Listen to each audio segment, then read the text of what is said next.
I'd be cool with one, but being an only child is like some sick form of abuse I wouldn't wish on anyone. I don't, like, I have sibling, like, I have a sister I've never met. I have a half sister, and I have a brother, and that's also a really complicated situation. Growing up by yourself is so jealous of kids that had siblings, and, you know, I never get to, like, see, my cousins were all military brats, so I never got to see them, and I just grew up by myself, and I was just so jealous of the bonds people have with their siblings growing up. If I have one kid, I'm at least having two. And if I can't, I'm adopting another one.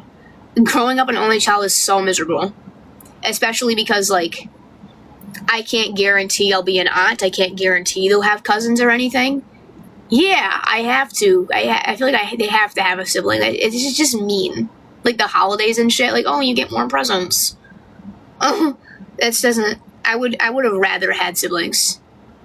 I would have then got more presents. I don't give a fuck about the presents, bro. I don't care. Like, I would have rather had somebody by my side to help me with the things that I was going through and maybe take some of the focus off me sometimes. I hate when I talk about it too and people are like, no, you don't. We fight all the time. Shut up. And you love each other, so get a grip. My septum's just flipped up on my nose.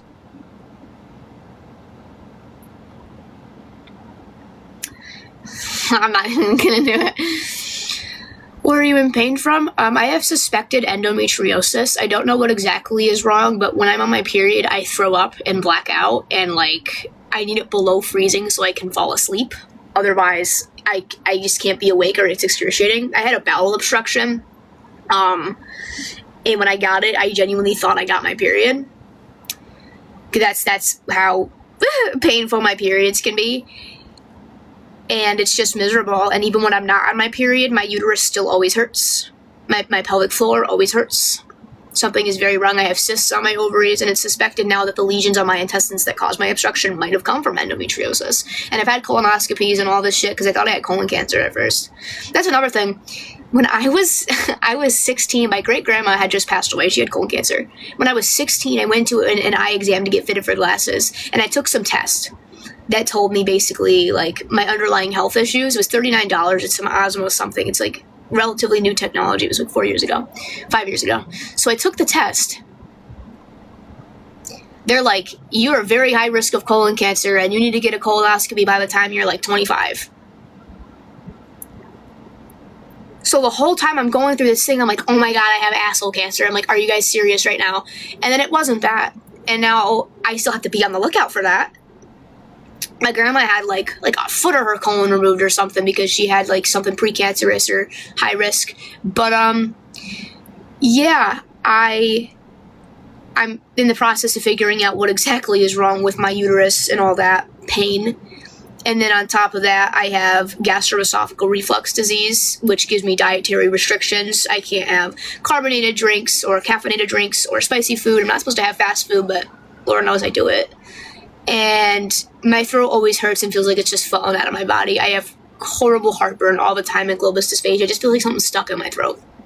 And sometimes there's, like, a physical lump even. It's just so swollen and feels awful. It was stage 3 at one point, but that's regressed significantly, or so I've been told. I don't know. It's probably gotten worse because I haven't had an endoscopy in a while. There's that, and then I have W-station tube failure. My ears actually do not drain fluid at all. Which is suspected to be from my severe TMJ. I have arthritis in my face.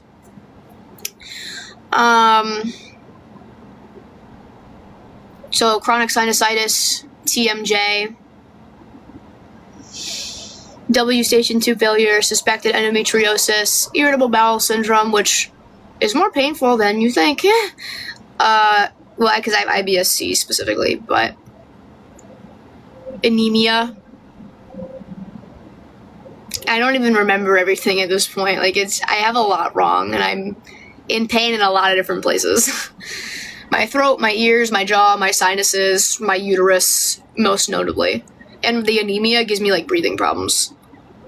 Yeah, it does suck. The headaches, don't get me started. When I get one of those, I can't do anything. Like... I fucking hate those headaches so bad, bro.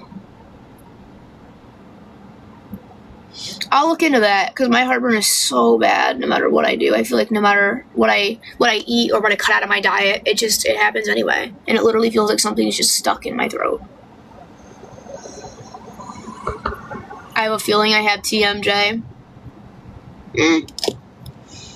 I'm one of those people that, I know some people are like, don't self-diagnose. It's like, of course you could be wrong, but you know your pain threshold better than anybody else. And if you've done the adequate research, then I believe you, and I'm sure you do, and I'm sorry to hear that because it sucks.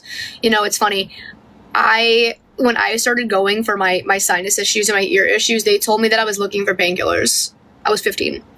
They didn't believe me ever that I had the sinus issues that I did. And it took me a couple years, and eventually I was like, guys, I think I have TMJ. So I got a scan done on an orthodontist. The orthodontist said, I can't read this. Oh, okay. Sent me to a chiropractor. Chiropractor asked me when my car accident was. I said, I've never been in a car accident.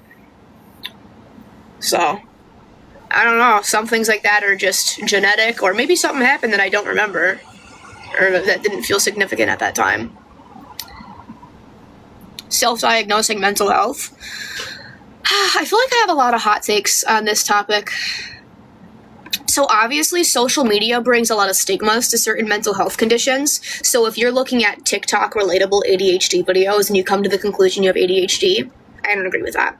If you go outside of the app and do your own independent research on what these conditions look like, and you really think you have one of these things, I believe you.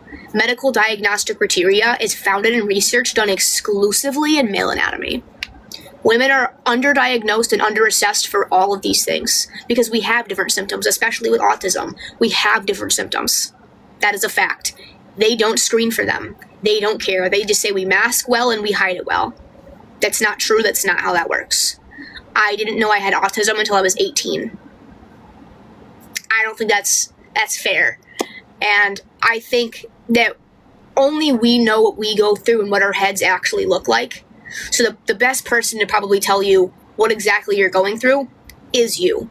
Just do your own independent research, maybe be upfront. I'm not sure, but I really think I have this. And if somebody comes to me like, hey, really think I have this and I would appreciate these accommodations, or as a friend, could you do this for me, but I'm not diagnosed, I believe you. And if you think you have something going on with you, you probably do. I don't know, a lot of people probably don't like to hear that, but sorry. I'm a firm believer of the people. Oh, for sure. For sure. Like, I've been trying to get an endometriosis diagnosis for a minute, and you know how many times I've been told, you have irritable bowel syndrome.